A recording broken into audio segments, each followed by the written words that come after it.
Yeah, I'm trying to.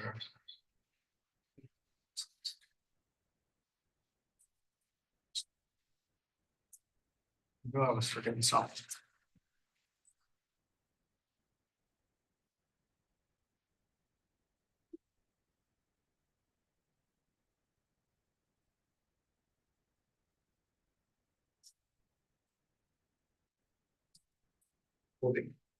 Okay. All right, it's 5:15 or close enough to it. This is the September 17, 2024 meeting of the City of Charleston Board of Zoning Appeals Zoning. Present here today, we have Allison Grass, Howell Morrison, Robin Richards, John Bennett, Bill Goodwin Jr., and me, your chair, Jeff Tibbles. We also have from the zoning staff, Lee Batchelder, Robert Summerfield, Penny Ashby, and Craig Bennett. These proceedings are being recorded, and we ask that those who speak, please identify yourself for the record. We will conduct this meeting in the usual fashion. We will first receive information from city staff about the application and the recommendation. If the recommendation is favorable and no one objects to the application, the matter is uncontested. The Board of Zoning Appeals usually, but not always, approves uncontested applications. For all applications, the board reserves the right to ask questions of the staff, the applicant, or others in attendance prior to rendering a decision. If, however, the city recommends against the application, or if there is opposition to the application, we treat the matter as contested and hear from the applicant and anyone else who is in favor of the application. Next, we hear from anyone opposed, followed by a short rebuttal from the applicant.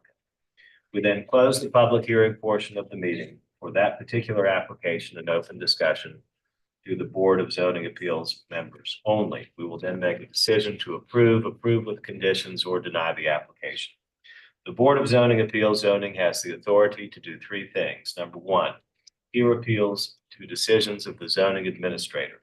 Number two, grant special exceptions, a fact-finding function of the board. And number three, grant variances to the zoning ordinance if the application meets the hardship test outlined in section 54-924 of the ordinance. The board may deliberate and make a final decision on a matter by a majority vote of members present at the hearing and qualified to vote, provided that not less than a quorum is present and qualified to vote. However, an affirmative vote of 2/3 of the board members present and voting shall be required before a use variance can be granted.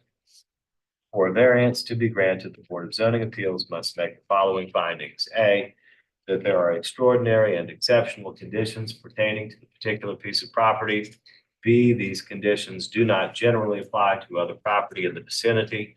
C, because of these conditions, the application of the ordinance to the particular piece of property would effectively prohibit or unreasonably restrict the utilization of the property. And D, the authorization of a variance will not be of substantial detriment to the adjacent property or to the public good, and the character of the district will not be harmed by the granting of the variance. Pursuant to our city ordinance, I'm required to ask you to swear in if you do intend to speak this evening. So if you do intend to speak, please raise your right hand.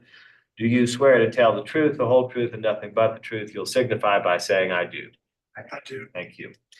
We don't have any deferrals this evening. We do have a relatively limited number of items on our agenda. Note, I didn't say we have a short agenda. I don't want to jinx anybody. But we do have only a few matters. So the first item is A, review of minutes and deferred applications from previously advertised BZA-Z agendas. Number one, review minutes of the September 3rd, 2024 meeting. Those draft meeting minutes have been circulated to you in your packet of materials for this meeting, board members. Do I have a motion? All right, Ms. Richardson moves to approve. Mr. Bennett seconds the motion. All in favor, please say aye. Aye. Any opposed? None are opposed. Mr. Goodwin abstains because he was not present at the meeting for September 3rd, 2024. The next item on our agenda, A2, 94 Stewart Street, East Side, East Central, East Side, Council District 4. TMS number 459-01-03-059, zoned light industrial, requesting a special exception under section 54-206Y to allow a late night use event space within 500 feet of a residentially zoned district. The owner is Uptown Hospitality Catering LLC. The applicant is Randy Shahady. Mr. Summerfield. Members of the board, so this is in a location that's previously been a restaurant. This is an existing location at the corner of Stewart and Nassau Street. As mentioned, this is light industrial zoning, which would allow for the proposed use with the special exception that has been requested. The Waverly is proposing to create this as a wedding and event venue. These are pictures that they provided of what that facility will look like after they completed it. It'll be a 3,000 square foot indoor space. They do have a covered porch that would allow for some outdoor use of the facility. They have identified the special exception test for the late night use and indicated positively all of the requirements for that. Staff is recommending approval of this special exception with a, if approved, condition about no amplified music outside above normal conversation, which is a typical condition for a late night use that has any outdoor space. As you can see, the floor plan with where some of the outdoor area might be, color coded. And then they do have a number of letters of support from the council representative for the district, as well as some of the neighborhood associations, as well as neighboring property owners. This property is very close to the housing authorities site, as well as the church. So with that. All right, thank you, Mr. Summerfield. So the city is recommending approval of this application? With that condition about no amplified. No amplified, outside Gotcha. above normal conversation. All right, so do we have anybody here tonight who is in opposition to the application for 94 Stewart Street? Anybody here in opposition? Okay, seeing no one in opposition, do we have the owner or applicant here? All right, anything you'd like to say to the board, sir? Yes, thank you. Dan Sweeney, I'm the architect on this project. I'm very familiar with the property. I was the architect previously for the restaurant that was here that has vacated. And I'm not normally part of an LNE procedure, but this condition is the only thing I'm here to speak about. Because this, as a wedding venue, we will certainly have amplified speaker systems for a PA and background music, normal, typical to any wedding that you might attend. And having a condition of no sound amplification above normal conversation levels outside of the building makes that an untenable situation for a wedding to occur. So I was surprised by that condition. I would further note that I see this as I think a reaction to just noise levels, and we have talked about noise levels. In fact, went through a kind of extensive pointing out some of the things that we've done to mitigate that, such as there was a permanent stage that was there previously. We've removed that. We removed the sound system from outside the building. We now have insulated doors on the side of the building. And I think the biggest thing is that this is not a restaurant. This is a space as an event space that is used probably 2 days a week when in season, as opposed to 7 days a week. So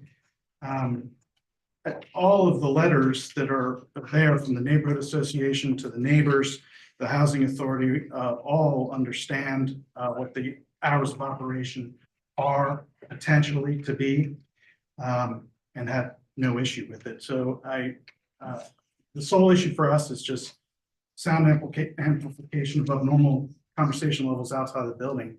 Seems just untenable in any event space. Okay. Anybody else who wishes to speak in favor and in support of this application? Thank you, Mr. Chairman. Yes. Ellis Leesman, 418 King Street, on behalf of the Waverly. I just wanted to supplement what Mr. Sweeney said. Again, the request would not be to have amplified music at 12:30 at night. The city would already require that there be no amplified music after 11. But the condition as opposed would apply at 6:30, 7, 7:30. And we've all been to a wedding where there might be an acoustic guitar with an amplifier that's tasteful and traditional. Although music doesn't necessarily apply to a speech by the father of the bride. But just those sort of things, like a string quartet, a guitar, light music.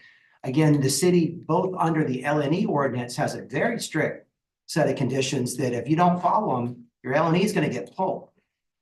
Separately, there's already a requirement that there be no amplified music after 11. And so the applicant's fully ready to comply with that. But when we look at a wedding venue and having an outdoor cocktail hour with that kind of supplementary feel, that's something we've all been to an event like that. And we just don't want to have those sort of aspects of an experience taken away, not just from weddings, but also there will be other events there as well. So I just want to provide that character in that the applicant's not asking to be able to have a DJ outside at 12:30 in the morning, in case there was any suggestion. That wouldn't be allowed. The overlay of the restriction applies at 11. So it's just to be able to have activity that is within the city's noise ordinance, that's within all of the requirements, but would be normal and typical to this type of space. And again, those letters of support were significant, and no restrictions as to or conditions as to noise were requested by the Housing Authority, by the Greater Refuge Temple, the East Side Community Development Corporation, et cetera. So with significant respect to Mr. Summerfield and Mr. Batchelder and Miss Ashby, all professionals, we just feel like that this condition for an event venue is a restriction that shouldn't be necessary in light of the other regulations that the city already has. Thank you, Mr. Leesman. Do we have anybody else who would like to speak in favor of the application for 94 Stewart Street? All right, seeing none. Yes, Ally, you got a question. So for staff, I'm assuming because they're asking for the late night use within 500 feet of residential zone district. Did the residents of the neighborhood association understand that there would be amplified music outside when they supported it, or was that not discussed? Is that just something that staff? I don't think we've ever had any contact with the neighborhood association about this. We received a letter a while ago. I think you got the letter several weeks ago, so. So, okay, another question too, is that, are you considering amplified music anything, live, speaker? Amplified with speakers. Okay. Mhm. And for the record, so from a staff perspective, since the special exception could be used by a different operator, say for whatever reason, they do this and they decide to go in a different direction and they give up their lease or sell it or what have you, and a different operator would come in and they'd have the late night special exception existing there. We want to make sure that while it might not be for this operator, maybe they're great folks. I know they are great folks, but a future user of this land, because the special exception that goes with the land, we just would recommend this as a blanket condition for, since there is outside space to be used for the event center. Chairman, if I may, Yeah, sure, Alice, come just, on. Board Member Gross and Mr. Summerfield to respond to that question. If there was a change of use away from event venue, I think that could be a condition that the applicant would be agreeable to. Again, they're not trying to get this to be to where there could be an outdoor concert space or something like that. This is, obviously they're intending for this business to be in place for a long time. So if there was a condition that if there were a change of use, that this LNE application may not continue without further work from the board or further input. That's something that's agreeable to address your concern that the use could change. I did just want to indicate to the board that that's something, again, we're not trying to have that right across the board. Again, it's just those hours, 7 o'clock, 8 o'clock, when there would normally be some outdoor activity, maybe some outdoor music related to an event. And that's something that ought to be able to be allowed in an event before. And that's what the applicant's trying to follow. So let me ask you, just from the applicant's perspective, is there any point in time, so if I understand it correctly, you all will be able to operate until 2 a.m., is that right? But then you said something about an overlay noise ordinance kicking in at 11, is that right? For outdoor, yes, for For outdoor. yes. So would it impact the intended use by the applicant to have a condition on the noise level, no louder than, no amplified music and no louder than normal conversational tone after 11? Is that an acceptable condition, or is that not something y'all can work with either? I think that that's absolutely acceptable because our understanding, that's what the city ordinances would require. You wouldn't be able to amplify music after 11 regardless. Okay. Question for the city, so you can have outside music, just not amplified? Is that what your recommendation is? Correct. So in the scenario that Mr. Leisman included, like the guitar player, acoustic guitar, they would be able to have an acoustic guitar out there, serenading the people, I guess, that are still out on the balcony. They just could not have it speakers amplifying it. And the city's recommendation is to impose that condition for all hours? Or only certain hours? Our condition right now is it's a blanket condition, so For all hours? would be for all hours. Understanding their position, if there wanted to be a limit on that, we would understand that as well. So, may I ask one thing? I'm sure the venue is climate controlled, and we've been talking about outside music and a little bit loosely for me to understand. Is the primary concern here about music that emanates from inside and is amplified and carries outside when the doors are open? Or is this a discussion about what you were envisioning, which is somebody being situated outside playing music? I don't know what we're talking about, because if the place is climate controlled, I presume half the year, at least all the warm weather months, the doors will be generally closed for air conditioning. People will come and go, so the doors will swing open and close, but they won't be, I would presume, propped open in July and August and June, and in the wintertime, maybe they're closed for the cooler weather. So, I mean, I don't want to complicate this situation, but it inherently has complexity to it. Depending on whether we're talking about interior amplified music. We're not talking about any amplified music at all on the exterior of the building for any hours, are we? Mr. Morrison, again, the indoor would be separate and there's gonna be soundproofing in the building, but we're not talking about anything that's inside. We're just talking about somebody being set up in the earlier evening outside, like a acoustic guitar that typically would be plugged into an amplifier. If you have a party of 100 people speaking in a conversational tone. I got you. Yeah. You would never hear. So I think they're gonna have, I think, if I understand correctly, you all are gonna have outdoor facilities that you're going to use during events, right? Right. You're gonna want some of those events and or wedding activities to occur outside. And it's those that we're talking about, Okay, those that we're okay. concerned with.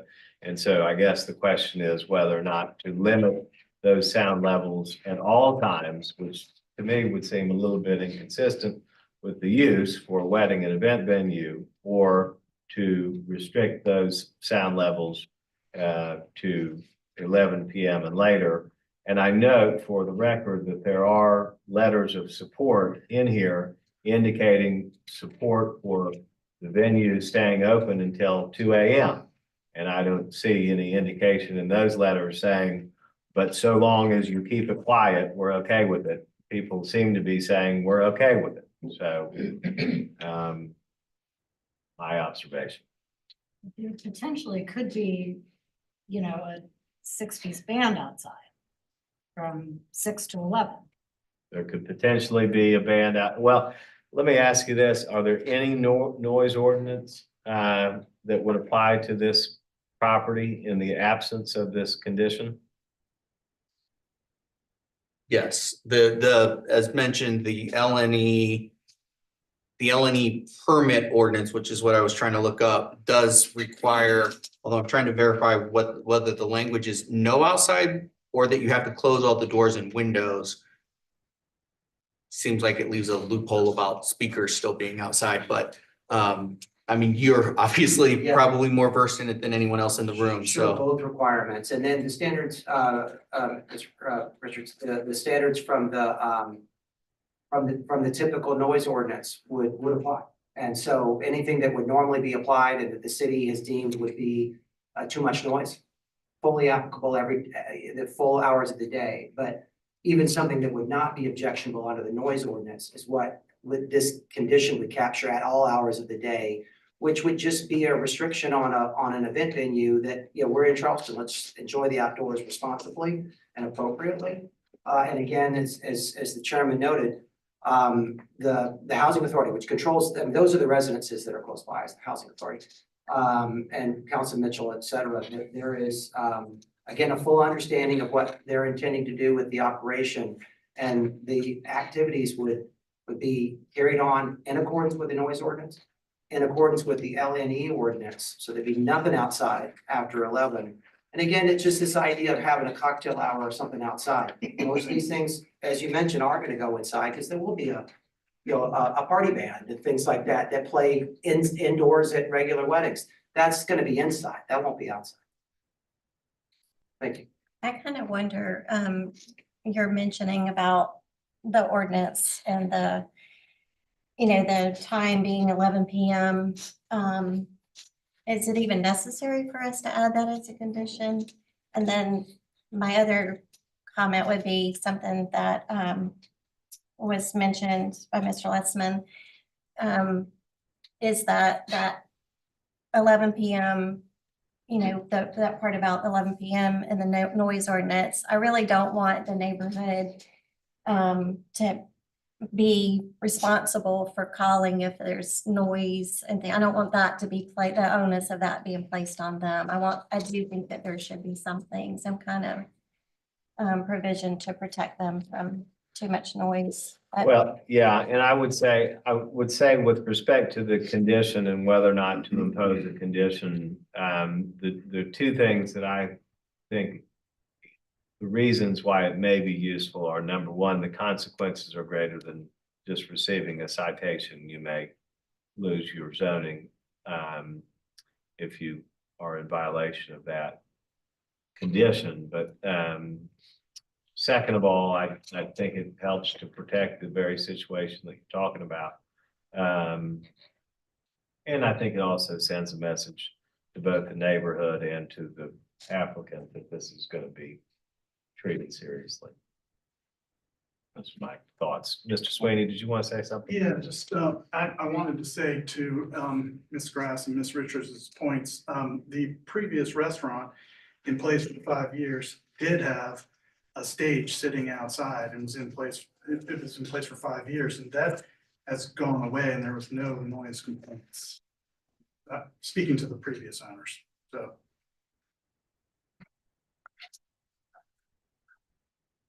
But the city has enforcement if they've got a marching band on the outside and it's way too loud, whether it's before 11 or after 11, we have a noise ordinance where we can send enforcement officials to shut it down. Correct, livability would go out and hopefully be able to address the issue. Mr. Chairman, if I could say one last comment. Yeah. It may go without saying, but as Mr. Sweeney mentioned, that prior restaurant use, that was there 7 days a week. This is an event venue. We're thinking, Fridays and Saturdays. This is going to be just a limited use. This will not be in operation every night. But again, will be mostly closed. And what were their hours? The hours of the The prior, restaurant? it was Baker and Brewer and then DeSano's Pizza before that. Baker Brewer had they had a full on premise liquor They license, so. did, it was 11. Yeah. So again, not something that we'd be asking to change, so they were making noise outside until 11 without complaint, I think was the point.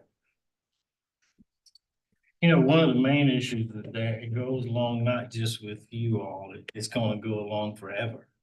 And so that is a real concern about having outside amplified music forever, no matter what you guys do. So that's sort of bothering me a little bit. I understand your use and what it would be used for 500 feet within a residential district of a housing authority. I'm assuming kids are there and doing homework and that kind of. I echo your comments, Mr. Goodwin. I tend to agree. My concern is not with the, the applicant, but the future. Does it look like 15 years? I hope y'all are in business forever. That would be the ideal, right? But that things change. We want to make sure that we're addressing the long-term situation. That's my hesitation. So, ladies and gentlemen, we just would ask that again, if it's 10 a.m., 10 p.m., if it's 9:30 p.m., but rather than it being a blanket condition, that come up with something that is a fair compromise, that would allow for the intended use to be utilized. What about days of the week? Is that something else that would provide, you think, better protect? Y'all are normally gonna be operating, I would think, on Friday, Saturday, Sunday. Is that- People get married in this town every day. Sometimes might be. So that's another way to frame the issue, but if somebody wants to make a motion with a condition that they think is reasonable, we can discuss it, act on it. Mr. Leesman, do you have a suggestion for us as to a compromise? Mr. Morrison, thank you. I would, but again, appreciate the city's recommendation for approval of the LNE. And if there could be a compromise to allow for no amplified music beyond normal conversational levels at 10 p.m. or later, that'd be an hour earlier than what the normal restriction would be. And I think that would fairly respect bedtimes and things of that nature. Again, it's a temporary use.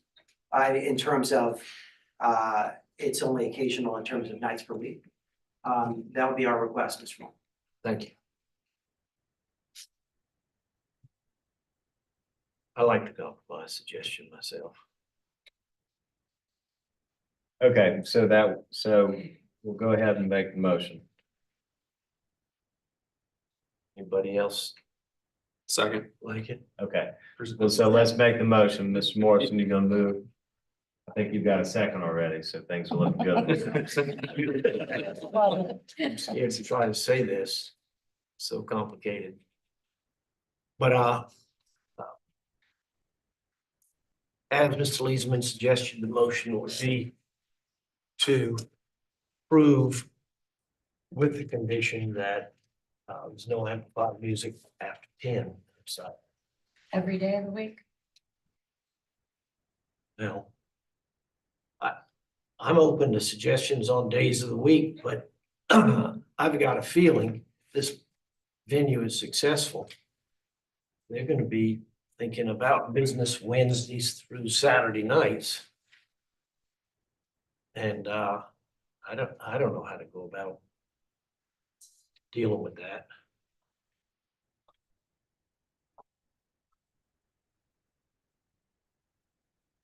I mean, if there's real concern about children doing homework, I think we would have heard about this over the past 5 years. I think we're dreaming something up here that 5 years of experience has not demonstrated is a real concern. And I worry about us dreaming things up on this board sometimes. Right, and so might I suggest something that might be suitable for everybody? If we put that 10 PM restriction for no amplified music or noise louder than normal conversational tones. Beginning at 10 PM Sunday through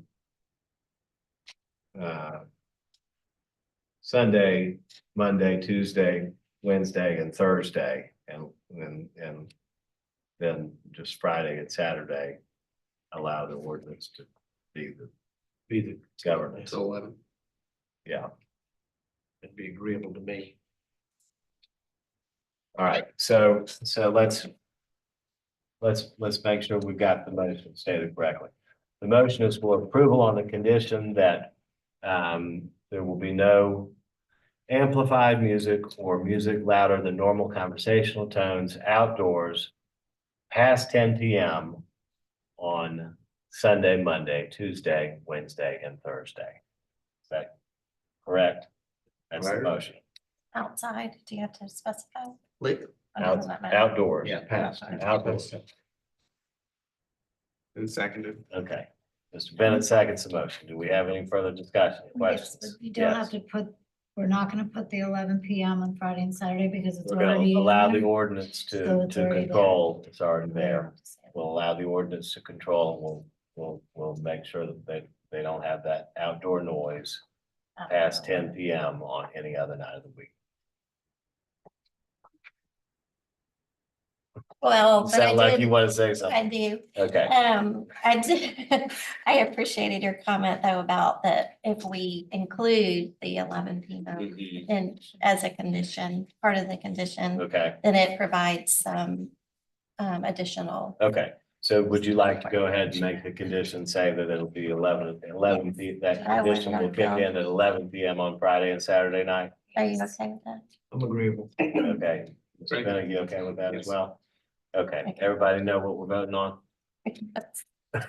Mr. Goodwin? you- Important thing is that Ms. Ashby knows what we're voting on. Will you please repeat? Yes, I will go ahead and I'll repeat the whole thing and then we'll be done, both thing, one way or the other. So the motion is to approve with the condition that there will be no outdoor amplified music or noise. Is it noise or music louder than normal conversational tones? Music louder than normal conversational tones on past 10 PM on Sunday through Thursday and Friday and Saturday past 11 PM.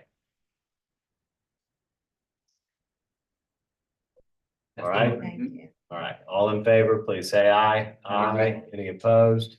Mr. Goodwin is opposed, but the motion carries 5-1 with the condition that we've talked about it. Thank you. Thank you.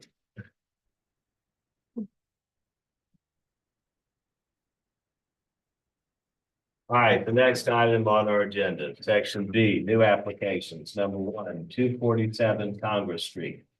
West Side Council District number 6, TMS number 460-07-01-103.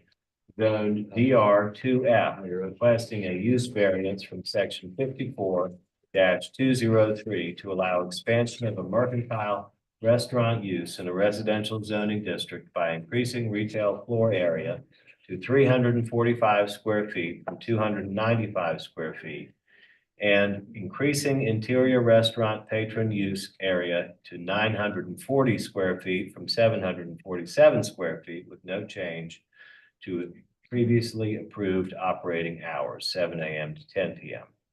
Also requesting a special exception under section 54-511 to allow retail square footage listed above and restaurant patron areas listed above without providing 2 additional parking spaces for the expanded use. The new requirement is 14 spaces. Previous requirement was 12 spaces. 6 off-street parking spaces are provided. The owner is Mike V. The applicant is Mike Nixon. All right, Mr. Summerfield. Members of the board, so this is at the corner of Congress and President Street. You've previously seen this as indicated in what you just read, sir. When it was just a touch smaller in both the proposed retail and restaurant use. This is your previous, what has been seen previously. You can see, let's see, where am I going? Sorry. Here's the application. Okay, so hopefully y'all can see, so these are the existing floor plans with the previously approved square footages. Specifically, I'll call attention to the second floor where there's a rather decent size office. In the proposal with these relatively small expansions, they are reducing the size of the office. It's kind of expanding some of that patron use area in the upstairs, as well as the additional mercantile area on the ground floor. And as indicated, they are requesting no additional parking for these relatively small increases in area. It would require 2 additional parking spaces. They did get a letter from the West Side Neighborhood Association in favor, as well as we did receive a number of other emails and correspondence related to this with support for the requested changes. With that, Mr. Chairman, staff's available for any questions. All right, thank you. Do we have anybody here in opposition to the application for 247 Congress Street? You're in opposition. Seeing no one in opposition, do we have the owner applicant here? All right, sir, is there anything you'd like to say to the board? Mike Nixon, I'm the architect for Lillian's, which is really a continuation of Harold's Cabin. Lillian's was the name of the wife of Harold, so they're going to continue on. This has been part of this neighborhood for a number of years. It's been very supported by the neighborhood, been very successful. And what we're doing on the interior is really just rebranding it into the Lillian's and expanding the mercantile part of it. So that's reducing some of the bar patrons on the ground floor. We're taking those bar patrons and moving them upstairs. And so it's kind of just rearranging the deck chairs for this use. Continuing on with no loud music on the outside. So we put that to bed, and yeah, that's really the scope of work. They've already done some painting on the exterior to spruce it up and had that approved. So working for this special exception. All right, thank you, Mike. Anybody have any questions for Mr. Nixon? Anybody have any questions for the city? Allie? I was just gonna move for approval. All right, moves to approve. One. Is there a second? Mr. Morrison seconds the motion. All in favor, please say aye. Aye. Any opposed? None are opposed. The motion carries unanimously 6-0, and the application for 247 Congress Street is approved. I'd like to say thank you guys for that. That was great. And thank you for appreciating the outdoor noise. Can't We're excited. all there. Thank you very much. Come visit. Thank you. All right, the next item on our agenda is B2 175 Peachtree Street, Wagner Terrace, Council District 6, PMS number 463-07-00-016, zoned SR2, requesting a variance from section 54-301 to allow 1-story additions, bedroom and bathroom expansion with a 3-foot and a 3.7-foot north side setback. 9 feet are required. The owner is Sarah Darrington. The applicant is Blake Middleton, the Middleton Group. Mr. Summerfield. Thank you, Mr. Chairman. So this is at the end of Devereaux and Peachtree Street. As you can see on the aerial, this is a very limited lot because of the odd triangular shape here. The proposed request is in part because they're trying to comply with flood zone area. They need to actually demo a portion of the house to get it out of the, I think we have one image here that shows that, part of the house to get it out of the flood zone in order to recoup that floor area. They are proposing to add on to the peach tree side of the house. Again, this is an oddly shaped lot. They're trying to comply with flooding, not have recurring flooding issues. So this is a recommendation of approval by staff. They did have some letters of support from the Wagner Terrace Neighborhood Association, as well as I believe a few other neighbors. Again, this is at the dead end of the Peachtree Street, and so should not adversely affect any other properties. All right, thank you, Robert. So do we have anybody here in opposition to the application for 175 Peachtree Street? I see no one in opposition. Do we have the owner applicant here? All right, anything you'd like to address with the board? Blake Middleton with the Middleton Group, we are the architects for the project. Just to reiterate, the city's comments as far as the odd shape of the lot really restricts the area that can be added on to the house. And the flood zone really requires us to pull back the rear of the house and try to reshape a little bit to make sure we're compliant with the BE flood zone, which is a very restrictive flood zone. So my comments. All right, thank you, Mr. Middleton. Anybody else who wants to speak in favor? All right, do we have any questions for the owner applicant? Questions for the city? Approval. Mr. Bennett moves to approve. Is there a second? Mr. Goodwin seconds the motion. All in favor, please say aye. Aye. Any opposed? None are opposed. The motion passes unanimously. And the variance for 175 Peachtree Street is granted. Thank you. All right, final item on our agenda, B3 West Ashley Circle, West Ashley, Council District 5, TMS number 301-00-00-470, Zone GP, requesting a variance from section 54-283 to allow construction of a one-story office building where a minimum height of 30 feet and 2 stories, 2 occupied floors is required.